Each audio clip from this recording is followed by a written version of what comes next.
میں اسلامی حکام کیا ہیں، شریعت کیا کہتی ہے، اس کے لیے علماء نے سوچا ہے کہ کچھ باتیں عوام تک پہنچائی جائیں، تو اس لیے میں نے بھی ارادہ کیا کہ شرعی حکام اس بارے میں بتائے جائیں، اس میں حکمتیں کیا ہیں۔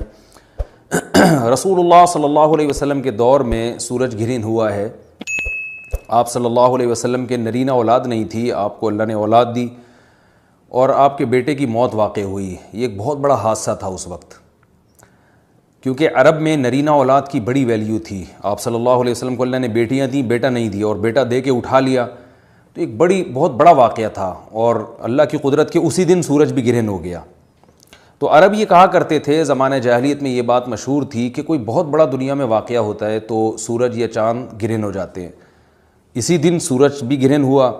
تو یہ بات پھیل گئی کہ محمد صلی اللہ علیہ وسلم سید الانبیاء رسول اللہ صلی اللہ علیہ وسلم کہ بیٹے کی چونکہ موت واقع ہوئی ہے اس لیے سورج گرہن ہوا ہے۔ آپ صلی اللہ علیہ وسلم نے اس بات کی تردید فرمائی، اور آپ نے فرمایا ان الشمس والقمر آیتان من آیات اللہ لا ینکسفان بموت احدہم، کہ سورج اور چاند اللہ کی نشانیوں میں سے ایک نشانی ہے، لا ینکسفان بموت احدہم آیاتہ، نہ تو یہ کسی کی موت کی وجہ سے گرہن ہوتے ہیں، نہ کسی کی زندگی کی وجہ سے، بل یخوف اللہ بہما عبادہ، اللہ ان کے ذریعے اپنے بندوں کو ڈراتے ہیں۔ یہ بخاری مسلم کی حدیث ہے،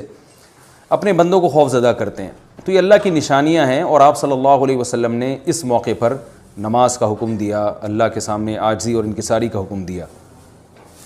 دیکھیے یہاں ایک بہت اہم پوائنٹ کی بات ہے ان لوگوں کے لیے جو اسلام کے خلاف ہیں، جو محمد صلی اللہ علیہ وسلم سرور دو عالم سید الانبیاء صلی اللہ علیہ وسلم کو سچا نبی نہیں مانتے، ان کے لیے اس حدیث میں آپ صلی اللہ علیہ وسلم کی نبوت کی ایک بہت زبردست دلیل موجود ہے۔ ایک واقعہ ہوا ہے آپ صلی اللہ علیہ وسلم کے بیٹے کی موت کا، اور عرب یہ ویسے ہی کہا کرتے تھے کوئی بہت بڑا دن ہوگا تو سورج گرہن ہوگا۔ تو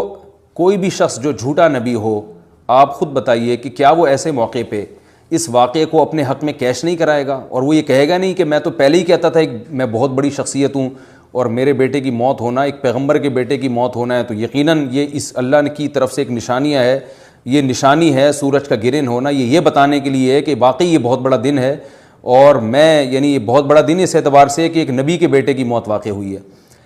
لیکن آپ صلی اللہ علیہ وسلم نے یہ سب نہیں کیا، اور آپ نے بتایا کہ سورج اور چاند کے گرہن ہونے کا کسی کی موت یا زندگی سے کوئی تعلق نہیں، اور آج سائنس نے بھی ثابت کر دیا ہے کہ یہ ایک سائنٹیفک حقیقت ہے کہ جب زمین اور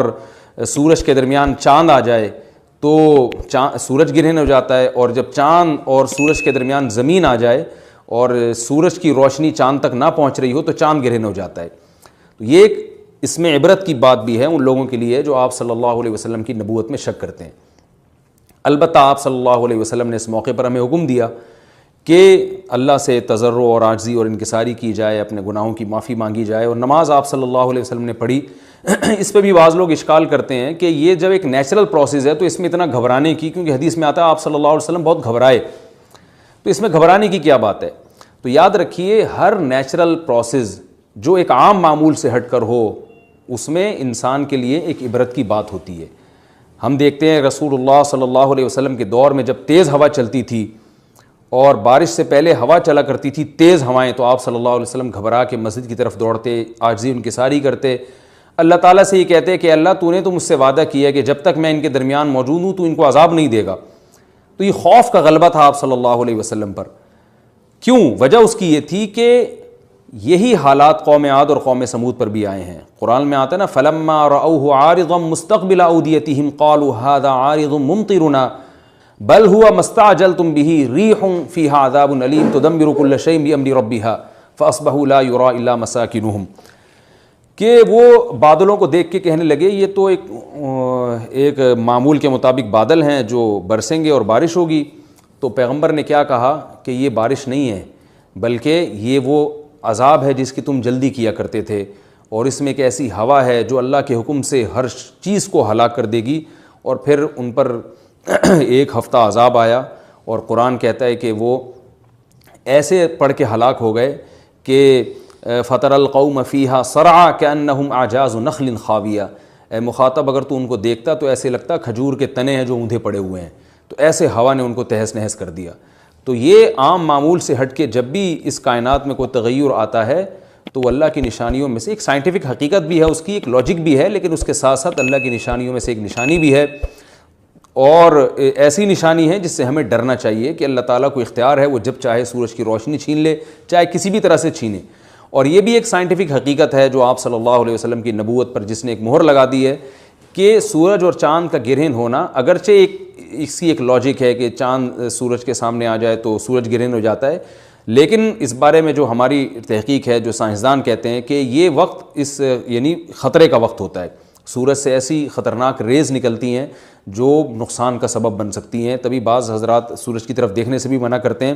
اور یعنی نظام میں تھوڑی ایک عام نارمل روٹین سے ہٹ کے اس کائنات کا نظام چلتا ہے، تو اس لیے یہ اس کائنات کے لیے، زمین کے لیے ڈینجرس ہو سکتا ہے، اور جو گریوٹی اور جو کشش کا نظام ہے اس میں بھی خلل واقع ہوتا ہے۔ تو ایسا نہیں ہے کہ یہ بالکل ایک نارمل کنڈیشن ہوتی ہے اور اس کا کوئی نقصان ہی نہیں ہے، یہ بالکل غلط ہے، اس میں نقصان کا بہرحال خطرہ ہے، اور اس بات کا امکان موجود ہوتا ہے کہ قدرت انسانوں سے انتقام لے یا انسانوں کو نقصان پہنچائے۔ اور ویسے بھی جن کے دلوں میں اللہ کا خوف ہوتا ہے وہ تو ویسے ہی اللہ کے وَهُم مِّن خَشْيَتِهِ، قرآن مجید میں اللہ تعالیٰ کے ارشاد ہے کہ مشرکین بار بار یہ سوال پوچھتے تھے قیامت کب آئے گی کب آئے گی، اللہ فرماتے ہیں لیکن جو مومنین ہیں ان کو اس سے غرض نہیں ہے کہ کب آئے گی، والذین آمنوا مشفقون منها، وہ تو قیامت سے گھبراتے ہیں کہ پتہ نہیں ابھی نہ آ جائے۔ تو جس کے دل میں اللہ کا خوف ہوتا ہے اس کے زندگی گزارنے کا طریقہ کچھ اور ہوتا ہے، وہ بات بات پہ اللہ سے ڈرتا ہے، اس کو اللہ سے ڈرنے کا بہانہ چاہیے، اس کو توبہ کا بہانہ چاہیے۔ تو اس بحث میں پڑھنا کہ یہ تو ایک لاجیکلی ایک سورج کی روشنی غائب ہو جائے گی، وہ ٹھیک ہے، یہ سائنسدانوں کا شعبہ ہے کہ کیوں غائب ہو رہی ہے، ماہرین فلکیات کا شعبہ ہے، لیکن اہل ایمان کا جو کام ہے اس موقع پر، ان کا جو وظیفہ ہے وہ یہ کہیں کہ اللہ کی نشانیوں میں سے ایک نشانی ہے، اللہ اپنی قدرت دنیا میں دکھاتا ہے کہ میں یہ بھی کر سکتا ہوں چاہے کسی بھی طریقے سے کروں، تو ہمیں اس موقع پر بہرحال اللہ کے سامنے جھکنا چاہیے، اپنے گناہوں سے معافی مانگنی چاہیے، اور وہی عمل کرنا چاہیے جو رسول اللہ صلی اللہ علیہ وسلم نے ہمیں بتایا ہے۔ اور اس بارے میں جو توہمات پھیلے ہوئے ہیں اس سے بھی ہمیں اجتناب کرنا چاہیے، جیسے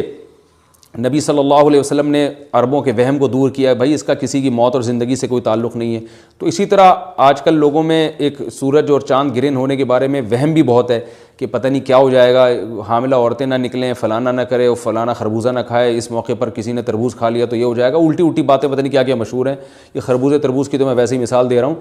تو کوئی بھی چیز جب کہنی ہو تو پوری طرح سے اس کی ریسرچ کریں۔ مجھے نہیں پتا حاملہ عورت کو فائدہ ہوتا ہے نقصان ہوتا ہے سورج گرہن ہونے سے، لیکن اگر نقصان بھی ہوتا ہے تو اس کی کوئی مستند دلیل ہونی چاہیے آپ کے پاس، ایسے ہی سنی سنائی باتیں آگے نقل نہ کریں۔ تو بہرحال ہمیں جو کرنے کا کام ہے، جو رسول اللہ صلی اللہ علیہ وسلم نے بتایا ہے، وہ کام بخاری اور مسلم کی حدیث کے مطابق نماز ہے، انفرادی بھی ہے، جماعت سے بھی ہے، مستحب یہ ہے کہ جماعت سے نماز پڑھی جائے مسجد میں یا کسی بھی میدان میں، اور 2 رکعتیں امام پڑھائیں گے، اور اس میں سرن تلاوت بھی کر سکتے ہیں، جہری تلاوت بھی کر سکتے ہیں، دونوں رائے ہیں علماء کی۔ آج کل جہری کو اس لیے ترجیح دی جاتی ہے کہ صلاۃ کسوف میں جو رسول اللہ صلی اللہ علیہ وسلم کی سنت ہے وہ لمبی نماز ہے، تو لمبی نماز پڑھیں گے تو اگر آپ آہستہ آواز سے پڑھیں گے تو لوگوں کو تھکاوٹ کا احساس زیادہ ہوتا ہے، جہری پڑھیں گے تو تھکاوٹ کا احساس کم ہوتا ہے، تو اس لیے دونوں قولوں پہ فتویٰ دیا جاتا ہے، وہ ایک قول راجح ہے اور ایک میں آسانی ہے، تو آسانی اس قول میں ہے کہ جہری تلاوت کی جائے، اس میں لوگوں کو نماز میں کھڑا رہنا آسان ہوتا ہے، تو لمبی سے لمبی نماز پڑھی جائے، اس میں 2 رکعتیں پڑھی جائیں اور خوب طول دیا جائے اس کو، اور اتنا طول دینا کہ لوگوں کا خطرہ ہو کہ نماز ہی چھوڑ کے بھاگ جائیں گے، یہ بہرحال درست نہیں ہے، کیونکہ آپ صلی اللہ علیہ وسلم نے امام کو مقتدیوں کی رعایت کا حکم دیا ہے۔ اور کوئی جماعت سے نماز میں شریک نہیں ہو سکتا تو گھر میں نماز پڑھیں، انفرادی نماز پڑھیں، نماز نہیں پڑھ سکتے تو توبہ استغفار کریں۔ بہرحال یہ وقت جو ہے توبہ استغفار کا ہے، اپنے گناہوں سے معافی مانگنے کا ہے۔